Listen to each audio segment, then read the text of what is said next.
Alright, we'll do something a little different today. This will be more of a day in the life of having your own small shop.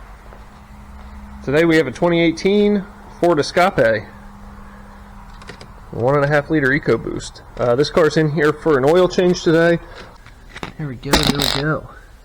Alright, first things first, I'm going to take off the splash guard or diaper or engine tray, whatever you want to call it.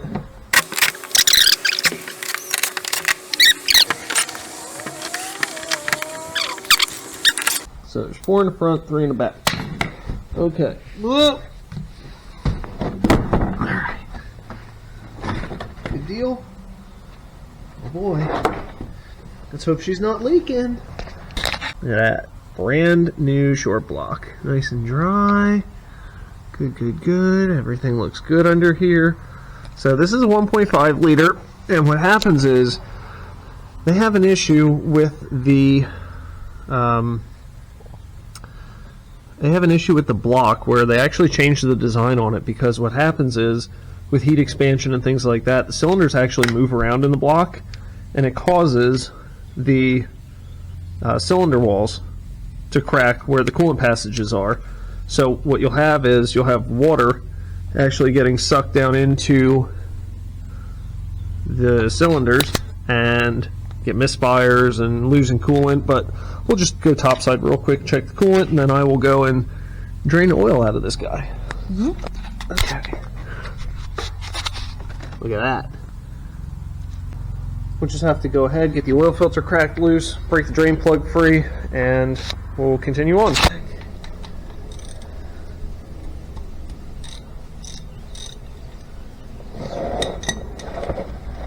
Alright guys, what do you think? Can I get this drain plug out without torching myself? We're about to find out. Let's hope so, because it's hot. She just got here a little bit ago. Whoo-hoo-hoo! And we're clean. Look at that, guys. No problem. No problem. This motor oil looks good. So this is like 500 miles on Ford semi-synthetic motor oil. I wanted to get it out after the new motor was in and put synthetic back in it and make sure everything is clean after the initial break-in period of the new motor. And it looks like we're going to be in good shape.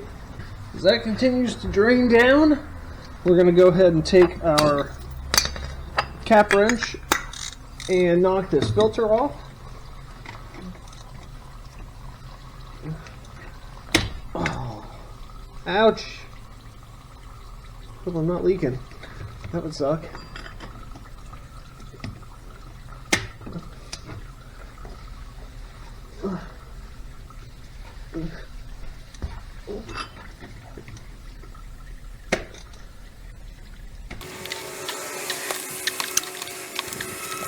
Oh, this makes me angry. This makes me exceptionally angry.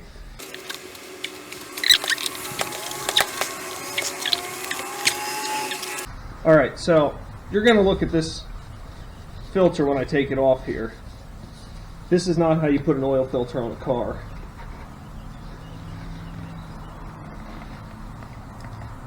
Oh my god. It is so tight.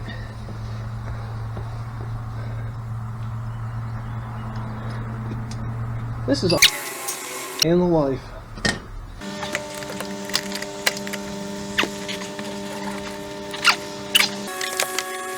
There we go. Now we're going. Whew. Well, that was way more of a problem than it should have been. There's no reason on God's green earth that filter should be that tight. Wait till you see what I had to do to it to get it off. I'm blown away. Let's go ahead and do what you should do every time you fill up an oil filter a little bit. And now, this one's a little hard to do because it sits sideways, so we're just going to put the teeniest bit of oil in here.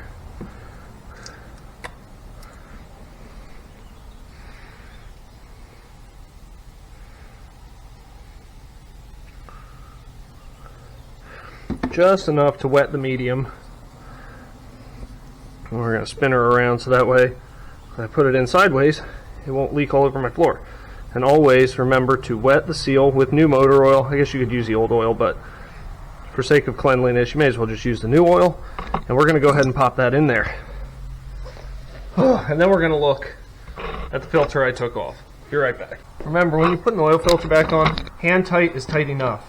It's got to... Let's review, shall we?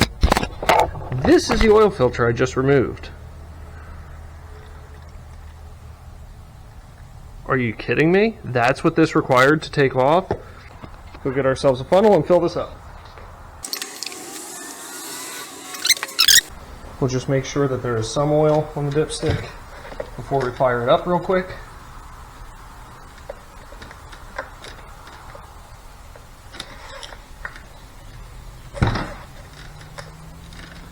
Which there's not. We'll add a little more.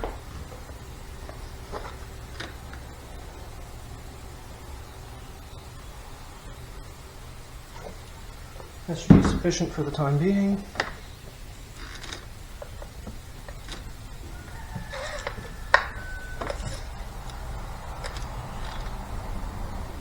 There we go. Now it's good. Okay. I'm going to take this off for a sec. Lay that up here. And put our oil cap on. Whoop, it's backwards. Not that it won't be coming off in a second anyhow, but that's alright. Alright, I'll fire it up.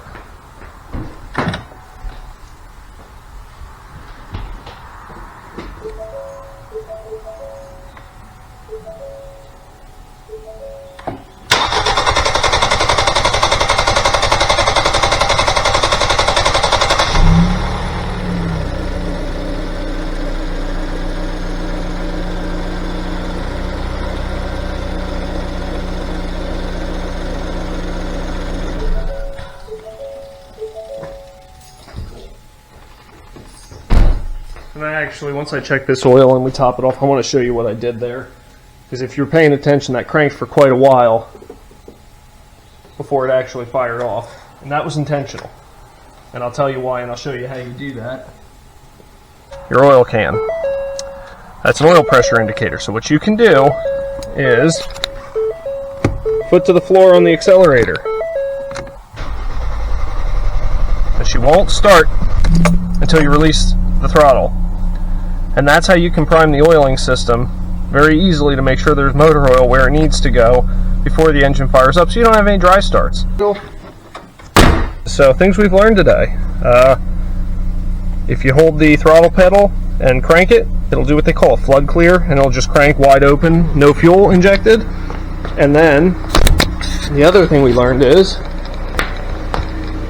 if you put an oil filter on a car that requires this amount of force to remove, you're a jackwagon. So, well, thanks for watching, and like I said, if your project doesn't have bonus parts, is it really a project?